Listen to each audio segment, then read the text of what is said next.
Hey everybody, welcome back to BK's Bullets. Today we're going to be talking about Fables Volume 2. This is Animal Farm.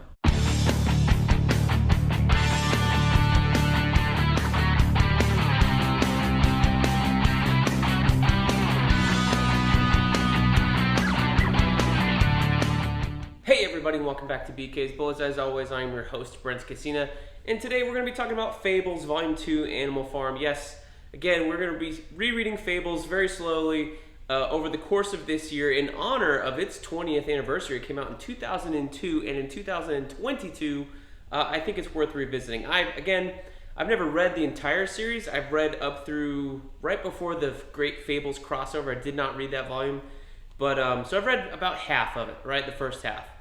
And the first half I loved. So I'm interested to reread that first half and to talk about it with you guys, and then read the second half for the first time myself and see how it all wraps up. Now, supposedly there's supposed to be a new Fables volume coming. I don't know if it's 6 or 12 issues, but it's coming from this team right here, Bill Willingham and Mark Buckingham.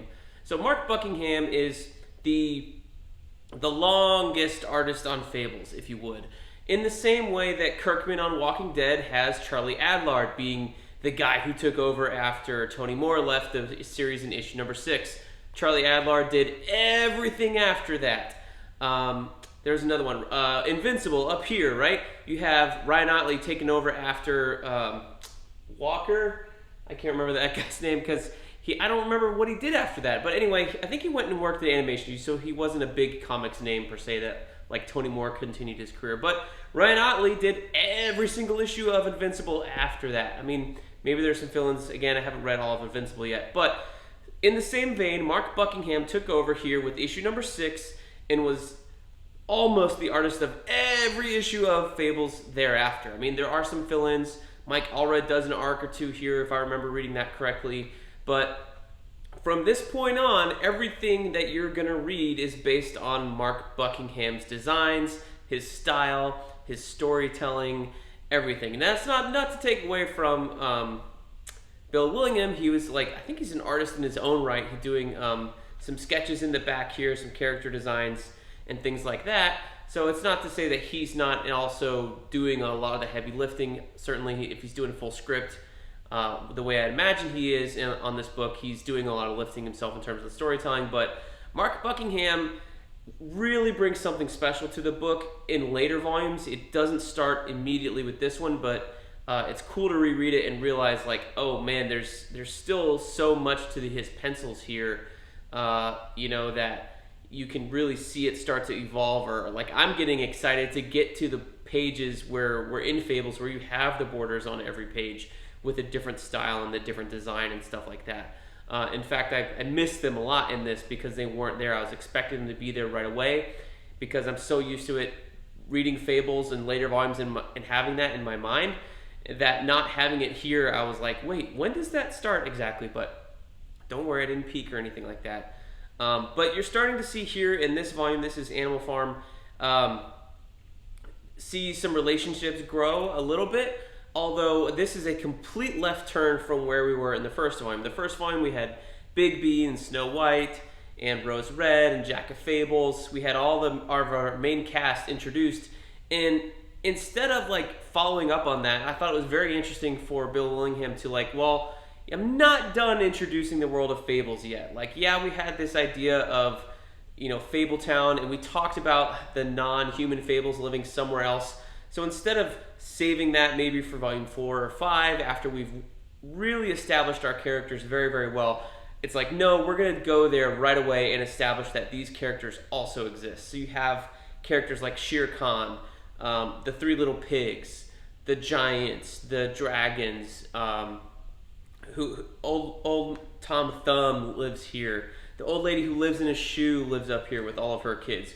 Goldilocks and the 3 Bears. All these characters live here on the farm in upstate New York. I think near Albany or Rochester or something like that, way upstate. And so far that it takes them hours to get here.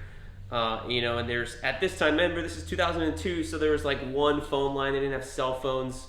I mean, we had cell phones back in those days.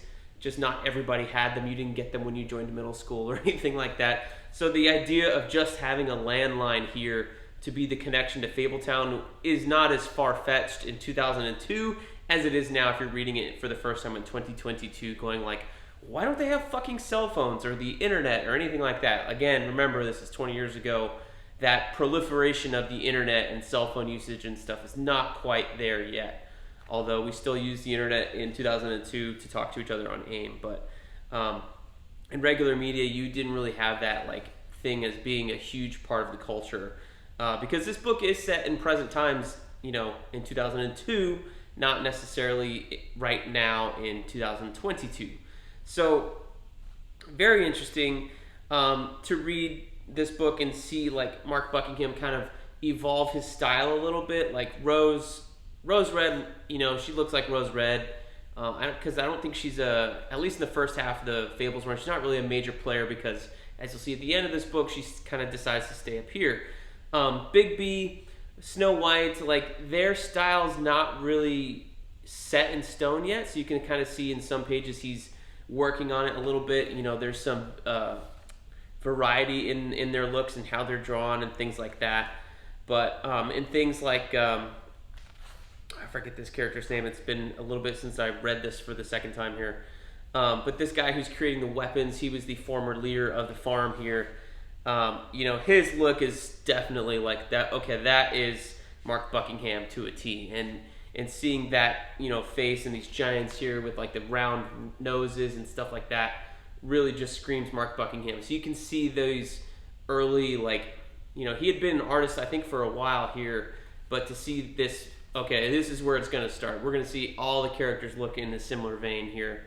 But not in like the same vein that, like, you know, no offense to Tony Daniel or David Finch, but to me, their characters tend to all look the same, just with a mustache or a different haircut. Whereas Mark Buckingham is actually an artist that's capable, same with Charlie Adlard, of drawing a different nose on different characters and different chin on different characters and making each character a little bit distinct as opposed to different clothes, different haircut on characters like honestly a lot of comic artists do. So that is very nice to see. What did surprise me, though, rereading this is how stark and how quickly stark you realize that this world is. You have the rebellion of the animals, and you have the consequences for them being very, very harsh, I thought. You know, you have like the 3 little pigs getting beheaded in the very last issue as just like a matter of fact. They're just not even, there's no argument, there's no distinction given, there's no like protest or anything. It's like, well, these guys did lead a rebellion, so we do have to kill them. Okay, sorry. And then there's like this little drop of a hint here about how these fables live for so long, and that the people like us, the Mundies as we're called, kind of believe in them, so we keep them alive. And that's why people are complaining about Snow White. She's got a Disney movie. She's got other movies as well. T-shirts and rides, roller coasters now at Magic Kingdom, the Mine Train with the 7 dwarfs. Like, we are talking about Snow White or thinking about them not almost constantly, but enough to keep her spirit alive. And this 3 Little Pigs is the same way, where they execute the ones that were a problem, and then they make a new version of the 3 Little Pigs, and those are the ones that stay on the farm, as opposed to the other ones like staying alive or coming back and being resurrected. I thought that was really cool, and I believe it's something we're going to be touching on here in future volumes. But again, I thought it was a really interesting thing to just swing hard left, and instead of building the same characters more, to go and explore a new aspect of this world in such a way that I think if you were reading this month to month 20 years ago, maybe you would be thrown off a little bit to be like, well, I really liked Bigby and the other guys. Like, well, I want to read about them, not about these stupid animals. But the story is engrossing and engaging enough with the revolt and everything that goes on that I think it's a fun second volume. But it does make me, anticipatory to get to that third volume, to get back to the characters that we really fell in love with in volume 1. So there you have it. That's my thoughts on Animal Farm, which is volume 2 of Fables in the original run. So read along with me. Let me know what you think down in the comments below. We will see you guys next time in the Funny Pages.